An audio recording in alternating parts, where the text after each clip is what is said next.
Alhamdulillah, as-salatu was-salam ala nabiyyina Muhammad wa ala ahli wa sahbihi min tabi'ahum bi ihsan ila yawmiddin, amma ba'du.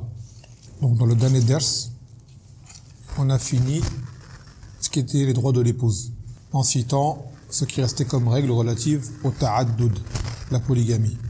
Donc on fait un récapitulatif des droits de l'épouse cités par l'auteur. Awalan as-sadaq, la dot. ثانيا الوفاء بشرطها ما لم تحرم حلالا أو يحل حراما, de respecter ses conditions. Donc celle-ci n'amène pas à rendre halal ce qui est haram ou ce qui est haram ce qui est halal. ثالثا معاشرتها بالمعروف, de vivre avec elle de façon convenable. Et ici tu as des exemples de choses à faire pour que cela puisse se produire. La salane est affectueux envers elle, jouer avec elle, d'accord, être câlin avec elle, de patienter sur ses défauts, de lui enseigner et de l'éduquer. Non, plutôt, ouais. Quatrième et cinquième droit, c'est son enseignement et son éducation. Sixième et septième droit, an-nafaqa wa sukna, la dépense pour elle et son hébergement. C'est-à-dire, elle dépense incombe au mari et c'est lui qui doit héberger sa femme dans le convenable. ثامناً إذا طلقها فلها المتعة, que si jamais la divorce, elle a droit à al-mut'a, c'est une forme de compensation pour la séparation. Ça c'est pour le divorce, c'est pas pour le khul et c'est pas pour celle qui est divorcée. Si, même c'est pour la ba'in. Non, c'est pour le divorce seulement. تاسعاً إعفافها بالوطء, le fait de préserver sa chasteté en lui donnant des rapports intimes. عاشراً, le fait de ne pas l'espionner et de penser du mal d'elle, de l'épier injustement, mais surveiller certaines activités, cela est une chose qui est bonne. Là il parle du fait de l'espionner, de l'épier, du fait d'avoir de mauvais soupçons à son égard, ou de chercher à voir s'il te trahit sans raison. Hadi ashar, la yamna'aha min al-khuruj ila al-masjid idha uminat al-fitna 'alayha aw biha, de ne pas l'interdire de sortir pour aller au masjid si jamais elle est préservée des fitnan ou qu'elle ne provoque pas elle-même de fitan pour les autres. C'est-à-dire que la femme en sortant, qu'elle le veuille ou non, shaitan l'embellit et devient une fitan pour les hommes. ثاني عشر إذا سافر وقضى حاجته فيستحب له أن يعجل إلى الرجوع إلى أهله. Lorsque l'homme part en voyage et qu'il a fini ses besoins, il lui est recommandé de revenir au plus vite auprès de sa famille. ثالث عشر إذا تزوج البكر على الثيب أقام عندها 7 ثم قسم, وإذا تزوج الثيب على البكر أقام عندها 3 ثم قسم. Si jamais il se marie avec une femme bikr alors qu'elle est déjà mariée avec une thayyib, alors il doit rester avec la bikr pendant 7 jours d'affilée. Et s'il se marie avec une thayyib alors qu'elle est déjà mariée avec une bikr, alors il reste avec la thayyib 3 jours. Ensuite, là il parle de la polygamie, qu'il faut être juste envers les épouses. On avait dit que cette justice se faisait dans les dons, les cadeaux, ce genre de choses. Les besoins, c'est autre chose. Et également que cette justice ne comprenait pas les sentiments, même les rapports intimes. Ça, c'est une chose qui n'est pas sous le contrôle de l'homme. Que chacune doit avoir son logis indépendant. Qu'il a droit, qu'il doit être juste et équitable dans le partage des nuits. Que même si sa femme, elle a ses menstrues, qu'elle est malade, pareil, elle a droit à son jour. Dans la polygamie. Et qu'il est permis à la femme de se désister d'un jour pour le donner à une de ses coépouses si le mari l'accepte. Qu'il est conseillé à l'homme de rendre visite à ses femmes lorsqu'il est polygame. Même dans la journée, il peut rendre visite, cependant il ne le touche pas. Celle dont ce n'est pas le jour, il ne la touche pas, il n'a pas de rapport avec elle. Sauf si sa coépouse, celle dont c'est le jour, lui permet. Également, s'il voyage avec une de ses femmes, il doit le faire par tirage au sort. Et une fois qu'il revient de voyage, il n'a pas à rattraper les jours qu'il a passés avec elle, lors du voyage. Sauf si ce voyage a concerné elle, qu'il est parti pour elle, pour ses raisons à elle, maladie, visite ou quoi, alors là il rattrape. Mais s'il part pour un voyage concernant lui, d'accord, et qu'il a fait un tirage au sort, alors il n'a pas à rattraper. Ensuite, on a dit Hamid Hachar, Hil al-Shajar wal-Khisam bin al-Darratain ou al-Dara'ir, qui doit régler les problèmes, les conflits qui sont déclenchés parfois entre les coépouses.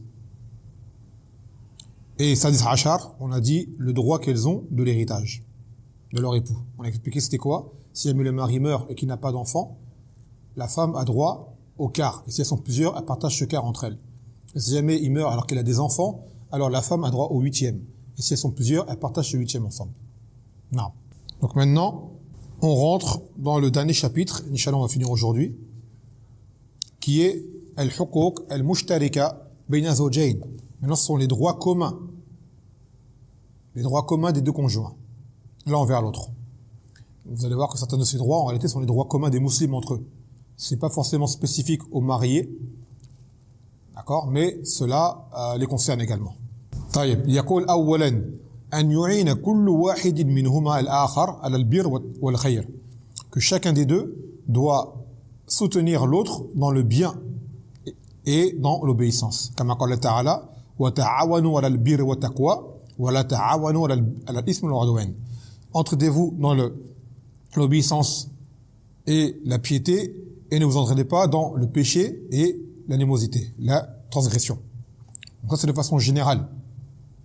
Les musulmans entre eux ils s'entraident dans le bien. Et selon Abu Huraira radiyallahu anhu, قال النبي صلى الله عليه وسلم رحم الله رجلا قام من الليل فصلى فأيقظ امرأته فإن أبت نضح في وجهها الماء ورحم الله امرأة قامت من الليل فصلت وأيقظت زوجها فإن أبى نضحت في وجهه الماء. Il a dit le Nabi sallallahu alayhi wa sallam qu'Allah fasse miséricorde à un homme qui s'est levé la nuit pour faire la salat, puis qui a réveillé son épouse afin qu'elle en fasse de même. Et que si elle refuse, qu'il lui mette son visage avec un peu d'eau, c'est-à-dire des petites gouttes d'eau, légèrement. Et qu'Allah fasse miséricorde à une femme qui se lève la nuit pour faire la salat et qui réveille son époux, et si elle refuse, elle agit de même en lui mettant son visage avec de l'eau. Par contre, la tanbih, c'est la salat de nuit qui se fait, elle se fait chacun indépendamment de l'autre. Ils ne font pas salat de nuit en groupe. Ce n'est pas une sunna de faire salat de nuit en groupe, à part pour tarawih. Et parfois pour l'enseignement, comme l'a fait le Nabi sallallahu alayhi wa sallam avec Ibn Abbas, ou certains sahaba qui l'ont vu faire salat, qui sont venus derrière lui. Ça, c'était à des occasions. Donc si ça arrive une fois, deux fois, cela est valable. Cependant, si la femme a fait qiyam al-layl, elle le fait toute seule. Et si l'homme fait qiyam al-layl, il le fait tout seul. Ce n'est pas une sunna que l'homme fasse salat avec sa femme derrière lui, salat surrogatoire de nuit. ثم يقول ثانيا كل يكرم أهل الآخر ويبرهم أو يبرهم.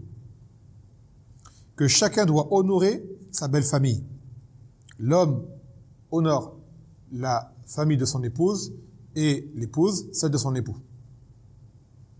فالمرأة تحسن إلى أهل زوجها لا سيما أبويه تكرمهم فإن ذلك إحسان وإكرام إلى زوجها ويسر الزوج وأهله بذلك الإكرام والإحسان فيأمر الأبوان ابنهما بإمساك أهله وإكرامها. Donc la femme doit être bienfaisante envers ses beaux-parents, car cela est une forme de respect pour son époux, et également pour l'époux envers ses beaux-parents. Et cela également aide à entretenir de bonnes relations entre les familles. Tout comme il revient aux parents d'ordonner à leurs enfants d'honorer leur époux. C'est-à-dire les parents de l'époux de l'homme l'incitent à bien se comporter avec son épouse et vice-versa. Que les beaux-parents, c'est-à-dire les parents de l'épouse, également incitent leur fille à rendre les droits à son époux. Et cite en exemple l'histoire de Ibrahim alayhi salam, qui après avoir laissé sa femme et son fils Ismaïl dans le désert, sous l'ordre d'Allah Azza wa Jal, là où Zamzam surgit et qui est Mecca aujourd'hui. Par la suite, Ibrahim revint longtemps après, une fois que Ismaïl était déjà grand et marié. Il est venu rendre visite à son fils. Donc il s'est rendu auprès à sa maison, à sa demeure. فسأل امرأته عنه فقالت خرج يبتغي لنا ثم سألها عن عيشهم وهيئتهم فقالت نحن بشر نحن في ضيق وشدة فشكت إليه قال فإذا جاء زوجك فأكري عليه السلام وقولي له يغير عتبة بابه. Donc Ibrahim alayhi salam s'est rendu auprès de Ismaïl à sa maison, mais il ne l'a pas trouvé, il était absent. Donc il a trouvé son épouse, il lui a demandé où Ismaïl. Elle a dit il est sorti, il est chercher la subsistance pour nous, il est parti chasser. Puis de là, Ibrahim s'en est enquis de leurs nouvelles. Comment vivez-vous? Qu'en est-il? Et elle dit nous sommes dans le mal nous sommes dans la dureté et dans la pauvreté et dans la disette. Et elle se plaint auprès de lui. Après, Ibrahim, il a dit, si Ismaïl il revient, passe le salam de ma part, sans dire qu'il était son père. D'accord, il n'a pas précisé qu'il était son père. Et dis-lui qu'il change le seuil de sa porte. Dis-lui qu'il change le seuil de sa porte. Donc lorsqu'Ismaïl est rentré chez lui, c'est comme s'il avait ressenti quelque chose. Donc il a demandé à son épouse, est-ce que quelqu'un est venu? Elle a dit, Naam. Un homme est venu. Un homme âgé de telle et telle apparence. Il a demandé à ton sujet. Et il a demandé de quelle façon nous vivons. Donc je l'ai informé des difficultés que nous rencontrons. Est-ce qu'il t'a recommandé quelque chose?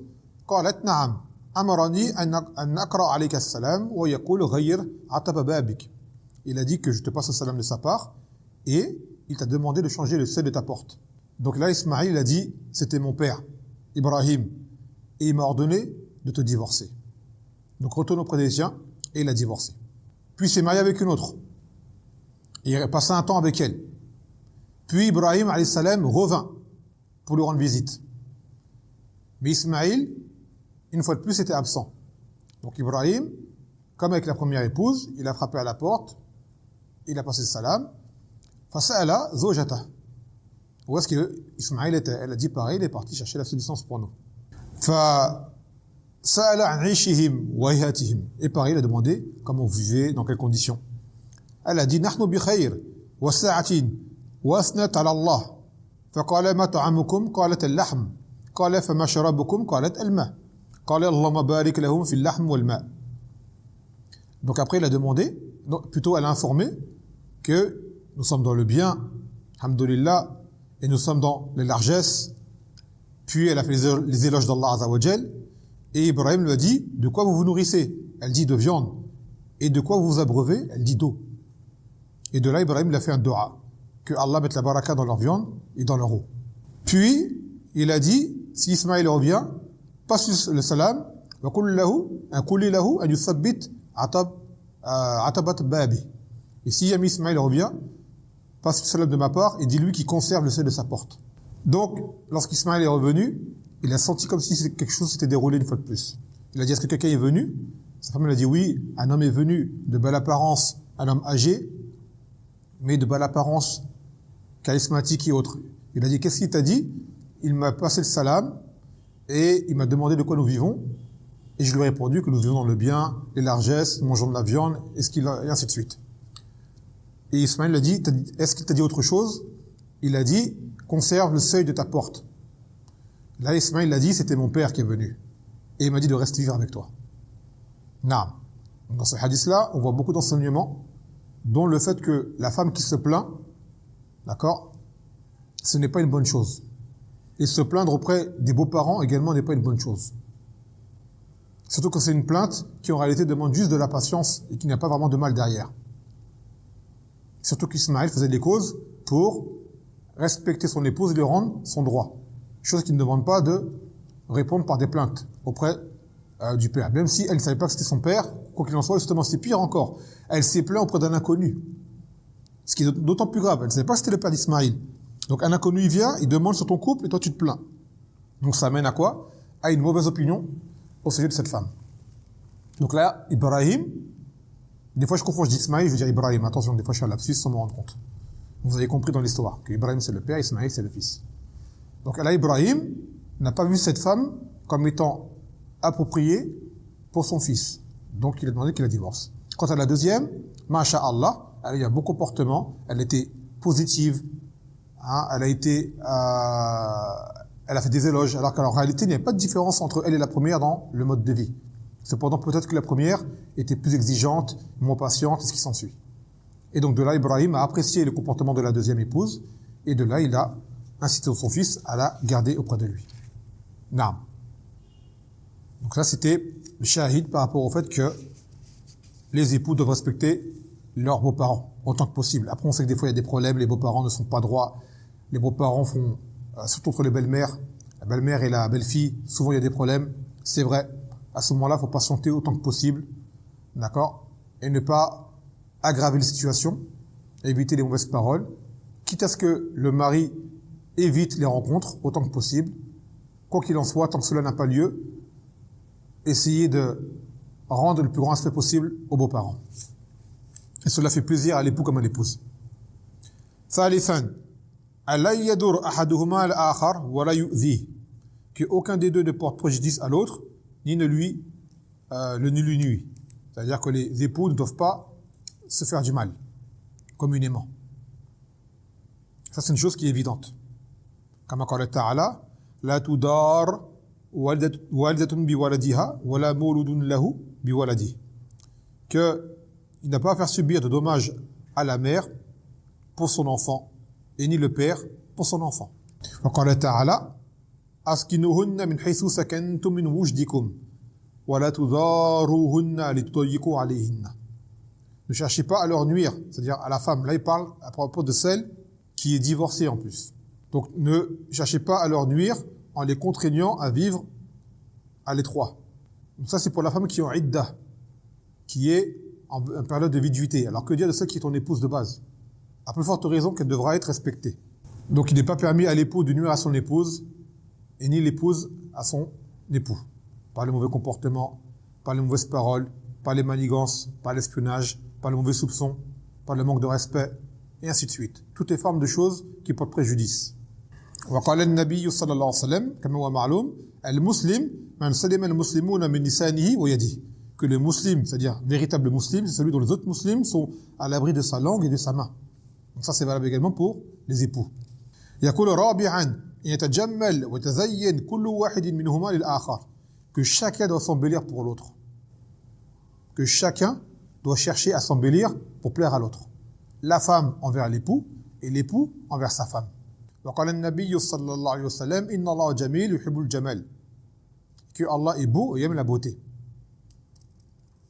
Allah est beau et il aime la beauté. وقال تعالى يا بني آدم خذوا زينتكم عند كل مسجد وكلوا واشربوا ولا تسرفوا إنه لا يحب المسرفين. Ô fils d'Adam, prenez vos parures pour vous rendre au masjid et buvez et mangez sans gaspiller, car Allah n'aime pas les gaspilleurs. Donc là, là-bas, ce verset est venu. En réalité, le vrai sens de base, c'est pour couvrir sa aura lors de la salat. Ça, c'est le sens particulier spécifique. Et le sens général, il est général. Que on s'habille correctement, et principalement pour aller à la mosquée, une façon correcte, d'accord? Et même en toute occasion. Le musulman reste d'une apparence qui est propre, autant que possible. Là, c'est de façon générale. وقال تعالى ولا يبدين زينتهن إلا لبعولتهن, et que la femme ne doit pas faire apparaître ses parures à autre que son époux. Donc les parties les plus belles qu'une femme puisse avoir, et qui sont dans ses parties intimes spécifiques, parce que les parties intimes générales, certaines peuvent être vues par les femmes, sans pourtant les exposer volontairement, mais le reste, d'accord, elle ne le montre qu'à son époux. Donc il est permis à la femme même d'avoir des vêtements qui laissent montrer son corps pour plaire à son époux, tant que cela ne rentre pas dans les choses qui sont spécifiques au kuffar. D'ailleurs, le cheikh Abdel Hamid, il a une fatwa dans laquelle il dit qu'il est permis à la femme de porter de la lingerie. Donc là, tout ce qui est relatif aux vêtements, que la femme également, elle doit s'habiller de façon légiférée et l'homme de façon légiférée. Même à Nazalik, que l'homme ne porte pas de vêtements qui soient propres aux femmes, et ni la femme des vêtements qui soient propres à l'homme. Elle ne met pas les vêtements de son époux, quand ce sont des vêtements qui sont propres aux hommes. Car ça, c'est une chose, aujourd'hui, c'est une notion qui était perdue. La femme va mettre les vêtements de son mari de temps à autre, mais sans prendre en considération que ces vêtements sont les vêtements d'hommes en particulier de base. D'accord? Donc ça, il faut faire attention et ne pas se laisser aller. Quand le Nabi sallallahu alayhi wa sallam, la'ana Allah al-mutashabbihin bin nisa min al-rijal wa al-mutashabbihat bin rijal min nisa, que Allah a maudit les hommes qui ressemblent aux femmes, qui cherchent plutôt à ressembler aux femmes, et qu'il a maudit les femmes qui cherchent à ressembler aux hommes. Et quand on dit aux cherchent, même s'ils ne font pas exprès, qu'ils font des actes en portant les vêtements des uns des autres ou prenant les manières des uns des autres. Tout comme quand le Nabi sallallahu alayhi wa sallam, man tashabbaha bikum fa huwa minhum, que celui qui ressemble à un peuple en fait partie. Donc il n'est pas permis à l'homme de porter des vêtements spécifiques au kuffar, et la femme également des vêtements spécifiques au kuffar. Après, dans les vêtements, il y a des choses qui sont communes à tout le monde. qui sont dans les coutumes du pays à prendre en compte, que les femmes portent de façon générale, à ce moment-là, il est permis à la femme de le porter. Et pour les hommes, pareil, il y a des vêtements qui sont généraux, qu'il est permis à l'homme de porter. Ça ne rentre pas dans la ressemblance au kuffar. Par exemple, il y a une mas'ala qui a souvent été évoquée, c'est celui, par exemple, du piercing nasal, mas'ala dans le nez. On avait demandé la fatwa à nos mashayikh au Yémen. Certains voyaient que ce n'était pas permis. Et d'autres frères nous ont fait profiter d'une fatwa de Cheikh Abdul Mohsin al-Abbad, dans lequel il disait que si jamais c'est une coutume des femmes du pays, c'est comme le fait de se faire percer les oreilles, donc il a dit ça rentre dans les périodes de la femme, que cela lui est permis. D'accord? Si dans le pays les femmes ont pour coutume de faire cela, alors ça rentre dans les coutumes du pays général, et là il est permis à la femme de la faire. Tout comme elle se fait percer les oreilles, également. Tout comme des fois elle peut se faire percer 2 fois un lobe d'oreille, et ainsi de suite. D'accord? Après il y a des choses qui deviennent extravagantes, et certaines qui sont des choses qui sont communes. Ça c'était en titre d'exemple. Et bien sûr la femme, il lui permet de porter des bijoux, en or et en argent, pour s'embellir. Quant à l'homme, lui, il ne porte pas de bijoux. Qui a porté des bijoux, les ulama disent que cela revient à ressembler à la femme. Ni ne porte de bracelet, ni ne porte de collier, ni les gourmettes, ni rien du tout. Ce qui lui est permis, c'est une bague en argent ou en fer. Quant aux bijoux, l'or est interdit aux hommes. D'accord? Par contre, il est permis pour la femme. Tout comme il est interdit aux hommes de porter de la soie, alors qu'il est permis pour la femme. Donc les hommes ne portent pas de bijoux. Il y a même eu un khilaf avec certains ulama par rapport à la montre. Il y a des ulama qui disent que la montre, ça ressemble à un bracelet. Même si on sait que la montre à la base n'est pas une parure, mais aujourd'hui, des montres, en réalité, sont devenues plus des bijoux que des outils pour savoir l'heure. Quand on voit le prix d'apparence, et les ulama disent ça rentre dans la parure. Et une chose qui vient au poignet de la sorte, cela est une chose qui est spécifique aux femmes, comme les bracelets. Donc certains ont vu que porter une montre pour les hommes n'est pas permis à cause de cela. Ça c'est une masala de divergence. Et la plupart des savants voient que cela est permis. Quoi qu'il en soit, on incite les frères, même s'ils portent des montres, à ne pas faire preuve d'abus dans les montres qu'ils portent. D'accord, que cela reste toujours dans la limite du raisonnable et qu'une montre à la base n'est qu'un objet qui indique l'heure. Et non pas un bijou ou une parure en soi. Il y a une masala que l'auteur il a citée. Lui, il est d'avis que le maquillage est interdit pour la femme. Car il voit que cela porte nuisance à la santé de la femme. C'est son avis à lui. C'est également l'avis de Cheikh Mokbil, rahimahullah ta'ala. Et aussi, il faut savoir qu'une chose, c'est qu'au Yémen, les femmes, quand elles se maquillent pour les occasions de mariage ou autres, c'est un maquillage qui est autre que celui des femmes d'Occident. On en témoigne. C'est un maquillage qui est abusif. Vraiment abusif. C'est presque comme de la peinture. D'accord? C'est pas une chose qui est discrète ou quoi. C'est vraiment abusif. Et en réalité, d'autres ulama, comme Lajna ad-Da'ima, Cheikh Ben Baz, Cheikh Al-Uthaymin, d'autres parmi les grands savants voient qu'il est permis à la femme de se maquiller, qu'à la base, dans les choses de la dunya, c'est la permission. Tant qu'on n'a pas une preuve qui l'interdit. Et tant que ce maquillage également n'est pas un maquillage qui est en lui-même qui nuit à la peau de la femme directement. C'est-à-dire que ça lui cause des choses, non pas parce que cela dure, mais du fait, par exemple, à peine de mettre le maquillage, cela lui cause des allergies, cela lui cause des creux, ou je ne sais quelle autre nuisance à la peau. Il y a des maquillages qui ont été reconnus comme étant très nocifs pour la peau. Et également, cette nocivité, elle est due au fait que la femme se maquille tout le temps. Là, ce n'est pas le but. C'est qu'elle se maquille de temps à autre, pour plaire à son mari. Ou pour des occasions entre femmes. Sans que cela ne soit abusif, et que ce soit une façon de se maquiller à la manière des perverses. Donc, il est permis à la femme de s'embellir pour son époux. Et d'ailleurs, c'est un tembi qu'on fait pour beaucoup de sœurs qui vont faire des grands efforts lors des assemblées pour des célébrations, mariage, walima, invitation, l'Eid entre femmes, prendre les plus beaux vêtements qu'elles puissent trouver, se maquiller, s'embellir. Mais par contre, pour l'époux, elle le néglige, elle n'agit pas de la sorte avec lui. Alors qu'à la base, l'époux a plus en droit de voir sa femme belle. Et on avait déjà expliqué, comme a dit le Nabi sallallahu alayhi wa sallam, khairun nisa, allati iza nazarta ilayha asarratk, wa iza amartaha ata'atk. La meilleure des femmes, c'est celle que lorsque tu la regardes, elle te réjouit, elle te plaît. Lorsque tu lui ordonnes, elle t'obéit. Donc, le mari est plus en droit de voir la beauté de sa femme que quiconque. Et d'ailleurs, il s'est marié avec elle pourquoi? Et pourquoi il a fait une khilba? Parce qu'elle lui plaît. D'accord? Parce qu'elle lui plaît. Donc que les femmes ne lésinent pas à chercher à plaire à leur époux, dans les moyens qui sont légiférés et permis.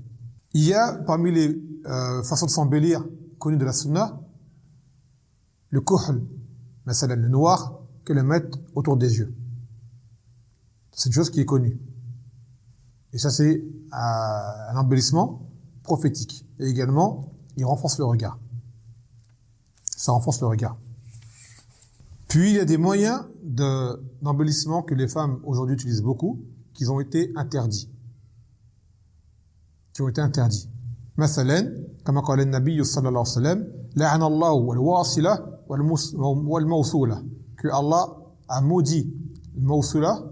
La wasila et le mawsula, c'est lesquelles? C'est des femmes qui mettent des rajouts dans leur tête, des faux cheveux, que ce soit des perruques ou des rajouts. Ça, malheureusement, on le trouve beaucoup chez nos sœurs noires. D'accord? Cette pratique-là est plus fréquente chez les femmes noires. Et certaines sœurs, malheureusement, malgré qu'elles se soient mises dans la religion ou quoi, beaucoup d'entre elles n'ont pas laissé cette coutume. Et celle-ci, elle est mauvaise. C'est parmi les grands péchés. Car là, elle s'expose à être maudite par Allah Azza wa Jal. Et de même pour la perruque. Pour ceux qui mettent des perruques. Donc, ni elle le fait pour son époux, ni pour personne. C'est une chose qui n'est pas permise. وقال النبي صلى الله عليه وسلم لعن الله الواشمات والموتشمات والمتنصمات المتفلجات للحسن المغيرات خلق الله.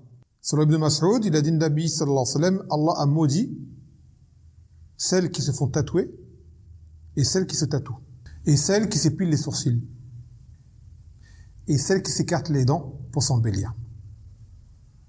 De ce hadith, notre cher Abdelhamid a dit qu'à la base de tatouage était une coutume chez les femmes. Chez les Arabes, comme le prouve ce hadith. Ce sont les femmes qui se tatouaient, pas les hommes. Donc il a dit aujourd'hui ceux qui se tatouent, et c'est une grande mode aujourd'hui, c'est une grande fitna, c'est des tatouages. Que seul homme qui se tatoue, il aura enfreint deux interdits. Awalan, la malédiction pour s'être tatoué, ou plutôt voire même trois interdits. La malédiction de s'être tatoué. Deuxième chose, d'avoir changé la création d'Allah Azza wa Jal sur son corps. Ça c'est la deuxième chose. Et troisième chose, qu'en fait c'est une ressemblance aux femmes. Car à la base, le hadith dit bien que c'est les femmes qui se tatouaient, pas les hommes. Aujourd'hui les gens ne savent plus cela. Ils ont toujours été habitués à voir que c'était les voyous, les loupards à l'ancienne. D'accord? Après c'est devenu une mode, maintenant tout le monde se tatoue. Avant c'était une forme de rébellion. Les gens qui étaient tatoués étaient très mal vus. Vus comme des hors-la-loi, ce genre de choses. Maintenant c'est devenu la mode. Tout le monde se tatoue. C'est devenu même de l'art. D'accord? C'est une fitna pour beaucoup de gens. Et quoi qu'il en soit, c'est une chose qui est interdite en religion. Et d'ailleurs, les ulama disent celui qui s'est fait tatouer et qui est en mesure de se faire retirer le tatouage, qu'il le fasse. C'est un conseil. D'accord? Pour ne pas le garder. Sans compter ceux qui se sont fait tatouer, taswir, des images d'êtres figurés, d'êtres humains, des êtres humains ou des animaux. Car tu seras constamment privé de la présence des anges de la miséricorde à cause de cette image qui est avec toi, où que tu sois. Où que tu sois, cela est collé à toi. Donc si jamais tu peux faire l'effort de retirer ce tatouage, ne serait-ce qu'au moins la partie de la tête, si jamais c'est trop douloureux ou trop onéreux, au moins la tête de l'image. Au moins cela minimisera les dégâts. Donc il dit que cela revient à changer la création d'Allah Azza wa Jal. Se tatouer, s'épiler les sourcils et s'écarter les dents. C'est une chose que les femmes faisaient auparavant. Aujourd'hui, je ne pense pas que ce soit encore d'actualité. Auparavant, on faisait cela, s'écarter les dents pour s'embellir. C'est une chose qui plaisait aux hommes. Par contre, tembi, porter un appareil dentaire, cela ne rentre pas dans ce sujet-là. Ça, c'est l'appareil dentaire, c'est une chose qui redresse un défaut. C'est autre chose. D'accord? Les ulama disent que porter un appareil dentaire, ça doit être permis. Par contre, il y a également cette mode maintenant de porter un appareil dentaire sans raison. Porter des bagues. Alors là, fut un temps qu'on était jeunes, nous, quand ça a commencé, adolescents au collège, les gens avaient honte de porter des appareils dentaires. On se moquait d'eux. Aujourd'hui, c'est devenu une mode. Subhanallah. Aujourd'hui, c'est devenu même des appareils dentaires colorés. Donc l'appareil dentaire, s'il est utilisé, c'est pour une correction. Au même titre que des lunettes. D'ailleurs, également une fatwa qui dit que porter des lentilles de correction, ou plutôt des lentilles de couleur, cela n'est pas permis. D'accord? Chez l'Al-Samir, le fatwa dit que porter des lentilles de couleur n'est pas permis. Par contre, étrangement, Mais pourtant, cela vient de la sunna, se teindre les cheveux, cela est permis pour la femme, avec de l'aîné. Ou même des couleurs autres que l'aîné, tant que ce ne sont pas des couleurs extravagantes qui amènent à tashabbuh bil kafirat, qui amènent à ressembler au kuffar. D'accord? Ça reste toujours une teinture qui reste permise et en même temps qui reste soft, comme on dirait. C'est pas avec des cheveux bleus, des cheveux vert fluo, des cheveux, voilà quoi. C'est des teintures sobres, mais cela lui est permis, sauf le noir. Se teindre en noir, cela n'est pas permis, ni pour les hommes, ni pour les femmes. D'ailleurs, parmi la sunna pour l'homme également, dans son embellissement, qui se teigne la barbe si elle commence à avoir des poils blancs. Qui se teigne la barbe. Et également pas en noir. Et c'est comme les cheveux, des couleurs qu'il veut, tant que ce ne sont pas des couleurs extravagantes et qui amènent à la ressemblance au kuffar. Et c'est une sunna que beaucoup d'hommes délaissent aujourd'hui. On voit beaucoup de barbe grise, alors que la sunna, c'est de la teindre. D'accord? C'est de teindre la barbe. وكذلك من تزين الرجل, par ce quoi s'embellit l'homme, justement, sa barbe. D'accord? Sa barbe. قال النبي صلى الله عليه وسلم أعفوا اللحى وقصوا الشوارب وخالفوا المشركين. Il a dit, contredisez les mécréants, laissez pousser vos barbes et taillez-vous les moustaches. Donc la barbe est un embellissement pour l'homme, et cela avec une niya d'adoration du suivi de la sunna, et pas une sunna de ressembler à tel footballeur ou à tel rappeur ou à telle personne. La barbe, si on laisse pousser, c'est pour Allah Azza wa Jal, et pour ressembler à ce prophète Mohammed sallallahu alayhi wa sallam, et pour ressembler aux vrais hommes. Aux vrais hommes, être viril, c'est avec une barbe. Parmi les marques de l'homme de virilité, la barbe. Alors que la femme n'en a pas. Donc de là, un homme qui se rase la barbe aura également transgressé 1. Ressemblance au kuffar, 2. Ressemblance à la femme. Là, c'est pour ceux qui se rasent totalement. Se raser, même tailler la barbe, n'est pas permis. Il y a une divergence par rapport au fait de couper ce qui dépasse une poignée lorsque quelqu'un a une barbe qui est vraiment très fournie. D'accord? Car il était dit que Ibn Omar le faisait. Et malgré cela, cet acte était un ijtihad d'Ibn Omar, et le Nabi sallallahu alayhi wa sallam a bien dit Ufulluha, laissez pousser les barbes. Il n'a jamais coupé sa barbe, ni rétréci, ni taillé. Et les sahaba non plus ne le faisaient pas. C'était un acte d'Ibn Omar. Il était dit que le Nabi sallallahu alayhi wa sallam avait une barbe tellement fournie que les sahaba de derrière lui, lors de la salat, lorsqu'il récitait, vous voyez sa barbe bouger par le mouvement de sa bouche. Ça prouve qu'elle était vraiment imposante. Et Ali, radhiyallahu anhu, il a dit que sa barbe allait jusqu'à ses épaules, tellement elle était grande et volumineuse. Donc ce qui prouve que ce que Ibn Omar faisait, il n'est venu que lui, si jamais ça avait été une sunna, les autres sahaba le faisaient également. Même Othman, radhiyallahu anhu, les Khawarij se moquaient de lui, tant sa barbe était longue. Et ces gens-là étaient des gens qui étaient les plus proches du Nabi, sallallahu alayhi wa sallam, les grands compagnons. Donc l'acte d'Ibn Omar n'est pas une preuve en soi pour le faire.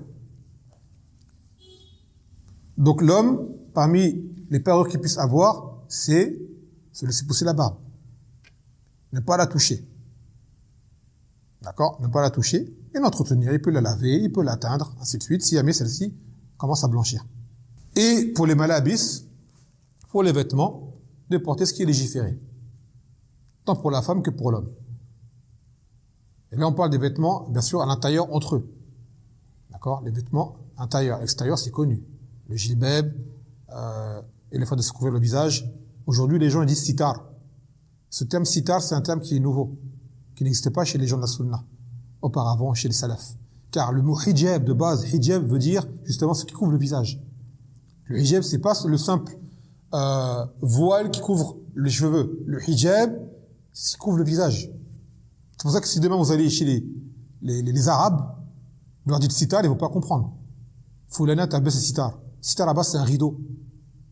C'est une chose qui couvre, certes, mais ils vont pas comprendre. Pour eux, c'est hijab. Tu vas en Arabie Saoudite, tu dis sitar, sauf s'ils sont habitués à voir des étrangers, ils disent sitar, ça n'existe pas. Là-bas, c'est hijab. Ça s'appelle hijab. D'accord? Peut-être ça, vous allez l'entendre dans les pays du Maghreb, parce qu'ils ont été francisés. Mais en réalité, dans la sunna, dans les kutub, dans le hadith, chercher le mot sitar pour dire ce qui couvre le visage, ça n'existe pas. Ça n'existe pas, ça. Bien que le terme, en lui-même, est correct, parce que ça vient pour voiler le visage, mais en réalité, c'est une terminologie qui est nouvelle, qui n'existait pas chez les salafs et chez les ulama. Ils ne vont pas dire sitar pour dire le visage couvert, ils vont dire hijab. Ou burqa. burkou ou niqab. Le niqab, c'est ce qui couvre le visage, qui laisse entrevoir légèrement les yeux. Mais sitar en soi, c'est un thème qui est nouveau. Sachez-le. Et bien sûr, toujours rester propre, autant que possible, et sentir bon. Que le Nabi sallallahu alayhi wa sallam, il a dit qu'il aimait le parfum et les femmes. Donc l'homme se parfume autant que possible et fait tout pour éviter les mauvaises odeurs, surtout lorsqu'ils ont du travail ou qu'ils ont du sport ou d'une activité. Et la femme, encore plus. Sauf que la femme, le parfum qu'elle met, elle ne le met que pour l'intérieur. Elle ne sent pas parfumée dans la rue. Et ce qui est adib, c'est qu'aujourd'hui, le parfum des hommes, il est léger. Alors que le parfum des femmes, il est devenu fort. C'est le contraire. Quand le Nabi sallallahu alayhi wa sallam, tib rijal ma zahra rihuhu wa khafiya lawnuhu wa tib nisa ma khafa rihuhu wa zahra lawnuhu. Il a dit que le parfum pour les hommes, c'est celui dont l'odeur est forte et dont la couleur est discrète. Alors celui des femmes, c'est celui dont l'odeur est légère, discrète, qu'on sent à peine, et dont la couleur elle est forte, elle laisse des marques. ثم قال خامس عشر. Je crois que c'est le dernier. خامس عشر. يحرم على الزوجين إفشاء ما يجري بينهما حال الجماع. Qu'il est interdit catégoriquement aux deux époux de révéler ce qui se passe dans l'intimité lors de leur rapport. Ils n'ont pas à le divulguer, ils n'ont pas à en parler. Ce qui se passe entre eux dans le privé, dans l'intimité, cela reste entre eux. Ils n'ont pas à en parler. ويقول النبي صلى الله عليه وسلم في حديث أسماء بنت يزيد أنها كانت عند رسول الله صلى الله عليه وسلم ورجال ونساء قعود عنده فقال لعل رجلا يقول ما يفعل بأهله ولا امرأة تخبر بما فعلت مع زوجها فأرم القوم فقالوا أي والله يا رسول الله إنهن ليقولن وإنهم ليقولون قال فلا تفعلوا فإنما ذلك مثل الشيطان لقي الشيطان في الطريق فعشيها والناس ينظرون. Il a dit, le Nabi sallallahu alayhi wa sallam, alors que des gens étaient réunis auprès de lui, des hommes et des femmes, en sa présence, il a dit, il se peut que un homme répète ou divulgue ce qu'il fait avec son épouse, ou qu'une femme divulgue ce qu'elle fait avec son époux. Et les gens ont reconnu, ils ont dit oui, elles le font, et également eux le font. Il a dit, ne faites pas cela, car cela est comparable à un shaitan qui rencontre une shaitana, c'est-à-dire un diable qui rencontre une diablesse, dans la rue, et qui fait ses rapports avec elle, et alors que les gens regardent. Wali'adhu billah. Ça, c'est un comportement qui est totalement dépourvu de pudeur. Et ça, c'est le comportement des kuffars. D'accord? De s'exposer dans la rue. Donc maintenant, les couples en islam, même le fait de s'embrasser dans la rue est une chose qui n'est pas permise en islam. Tout ce qui touche à l'intimité, cela se fait dans l'intimité. D'accord? Se tenir par le bras, par la main, sauf s'il y a un besoin, la femme voit mal ou quoi. Même ça, c'est une chose qui n'est pas des coutumes des musulmans. Par contre, les hommes entre eux se tiennent la main. Les sahaba se tenaient la main. Mais un homme avec sa femme qui marche dans la rue se tenant la main, ça, c'est une chose qui n'est pas des coutumes des musulmans. Non. C'est une chose qui est nouvelle, qui a été prise des gens d'Occident. Ce n'était pas connu chez les Arabes auparavant, chez les Salafs. Dans la rue, devant tout le monde. Sauf s'il y a une raison pour cela. La femme, elle voit mal, ou elle est malade, ou il y a un problème. Sans quoi, c'est juste par amour, par romantisme. Et ce romantisme, on sait que à la de base, c'est une chose qui s'oppose aux valeurs de l'islam. Quand on regarde bien, c'est quoi le romantisme? Alors, dans la rue, devant tout le monde, cela ne se fait pas. Et encore moins, des bisous ou des câlins. Discrétion. Ce qui est intime reste intime. Ce qui est intime reste intime. Et dans l'intimité, alhamdoulilah, le couple peut, machallah, ça donne à beaucoup de choses. Et une fois qu'ils sont dehors aux yeux des gens, ils se retiennent, ils font preuve de retenue. Non.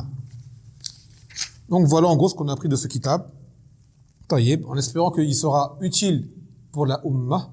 On l'a beaucoup résumé, hein. Il y a beaucoup de passages que l'auteur a cités, des recherches, des questions à divergence, des questions où il analysait l'authenticité de certains hadiths, d'accord, et certaines questions que aujourd'hui ne sont quasiment plus, on va dire, trouvables dans les communautés et dans les sociétés. Donc on les a évitées pour résumer. On pense que ce qui a été dit est l'essentiel. Maintenant, ce qui incombe à chacun, homme comme femme, c'est d'appliquer autant que possible pour que les droits soient respectés et tenter de trouver une baraka dans le couple. D'accord? Trouver une baraka dans le couple afin que cela perdure le plus longtemps possible et éviter les séparations et les divorces. Bien que le divorce reste permis en cas de réel besoin, mais il reste le dernier recours. Quand tout a été mis en place pour tenter de sauver les couples, et encore plus les couples qui ont des enfants. Car les enfants sont les premières victimes des divorces, ce sont les enfants. Ils sont exposés à être perdus, sans leurs deux parents, ce qui leur donne un équilibre. Donc on encourage les couples qui ont des enfants de s'efforcer à rester ensemble autant que possible. Tant qu'il n'est pas une chose gravissime, une trahison majeure ou une déviance dans la religion ou autre, tentez de passer le plus possible, ne serait-ce que pour l'intérêt de vos enfants. C'est très important. D'accord? C'est très très important. نعم. فنكتفي بهذا القدر. فسبحانك وبحمدك لا إله إلا أنت أستغفرك وأتوب إليك. السلام عليكم ورحمة الله وبركاته.